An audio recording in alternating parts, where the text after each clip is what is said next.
महाभारत काल की बात है। एक बार कृष्ण और बलराम किसी जंगल से गुजर रहे थे। चलते चलते काफ़ी समय बीत गया और अब सूरज भी लगभग डूबने वाला था।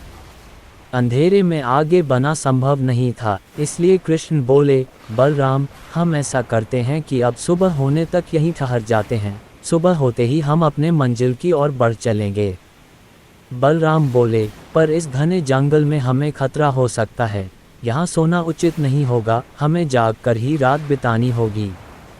अच्छा, हम ऐसा करते हैं कि पहले मैं सोता हूँ और तब तक तुम पहरा देते रहो, और फिर जैसे ही तुम्हें नींद आए तुम मुझे जगा देना, तब मैं पहरा दूंगा और तुम सो जाना। कृष्ण ने सुझाव दिया। बलराम तैयार हो गए। कुछ ही पलों में कृष्ण गहरी नींद में चले गए और तभी बलराम को एक भयानक आकृति उनकी ओर आती दिखी। वो कोई राक्षस था। राक्षस उन्हें देखते ही जोर से चीखा और बलराम बुरी तरह डर गए।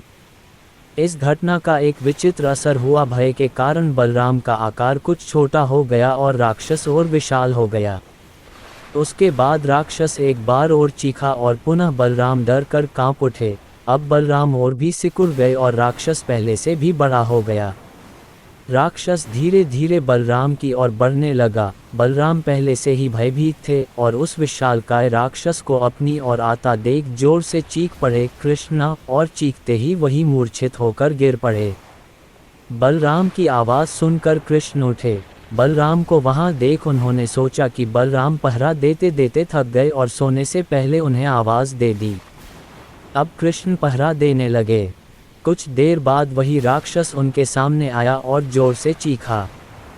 कृष्ण जरा भी घबराए नहीं और बोले, बताओ तुम इस तरह चीख क्यों रहे हो, क्या चाहिए तुम्हें? इस बार भी कुछ कृष्ण के साहस के कारण उनका आकार कुछ बढ़ गया और राक्षस का आकार कुछ घट गया। राक्षस को पहली बार कोई ऐसा मिला था जो उससे डर नहीं रहा था। घबराहट में वह पुनः कृष्ण पर जोर से चीखा। इस बार भी कृष्ण नहीं डरे और उनका आकार और भी बड़ा हो गया, जबकि राक्षस पहले से भी छोटा हो गया। एक आखिरी प्रयास में राक्षस पूरी ताकत से चीखा पर कृष्ण मुस्कुरा उठे और फिर से बोले, बताओ तो क्या चाहिए तुम्हें? फिर क्या था, राक्षस सिकुड़कर बिल्कुल छोटा हो गया और कृष्ण ने उसे हथेली में लेकर अपनी धोती में बांध लिया और फिर कमर में खोंस कर रख लिया। कुछ ही देर में सुबह हो गई। कृष्ण ने बलराम को उठाया और आगे बढ़ने के लिए कहा। वे धीरे धीरे आगे बढ़ने लगे। तभी बलराम उत्तेजित होते हुए बोले, पता है कल रात में क्या हुआ था? एक भयानक राक्षस हमें मारने आया था। रुको रुको, बलराम को बीच में ही टोकते हुए कृष्ण ने अपनी धोती में बंधा राक्षस निकाला और बलराम को दिखाते हुए बोले, कहीं तुम इसकी बात तो नहीं कर रहे हो? हाँ, ये वही है, पर कल जब मैंने इसे देखा था तो ये बहुत बड़ा था। ये इतना छोटा कैसे हो गया? बलराम आश्चर्यचकित होते हुए बोले। कृष्ण बोले, जब जीवन में तुम किसी ऐसी चीज़ से बचने की कोशिश करते हो जिसका तुम्हें सामना करना चाहिए, तो वो तुमसे बड़ी हो जाती है और तुम पर नियंत्रण करने लगती है। लेकिन जब तुम उस चीज़ का सामना करते हो जिसका सामना तुम्हें करना चाहिए, तो तुम उससे बड़े हो जाते हो और उसे नियंत्रित करने लगते हो।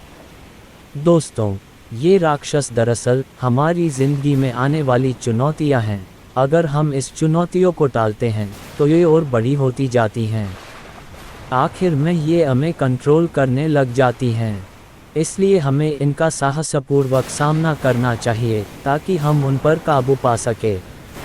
इस प्रकार चुनौतियों का डट के सामना करने से वो छोटी सी हो जाएगी जिससे हम आसानी से उन पर नियंत्रण कर सकते हैं और सफल हो सकते हैं। दोस्तों, कैसी लगी ये कहानी हमें कमेंट करके ज़रूर बताएं।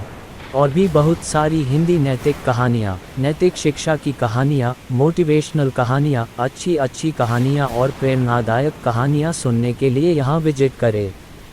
आपका इस ज्ञानवाणी चैनल पर आने के लिए बहुत बहुत धन्यवाद। अगर आपके पास भी कोई प्रेरणादायक लेख, कहानी, निबंध या फिर कोई जानकारी है जो आप हमारे साथ शेयर करना चाहते हैं, तो आप हमें kishanpatel2522@gmail.com पर ईमेल कर सकते हैं। पसंद आने पर हम आपके नाम के साथ इस ज्ञानवाणी चैनल पर पब्लिश करेंगे। साथ ही आप हमसे जुड़े रहने के लिए हमारे YouTube ज्ञानवाणी चैनल लाइक करें, कमेंट करें, शेयर करें और ऐसी ही नई कहानी सुनना चाहते हैं तो सब्सक्राइब करें। धन्यवाद।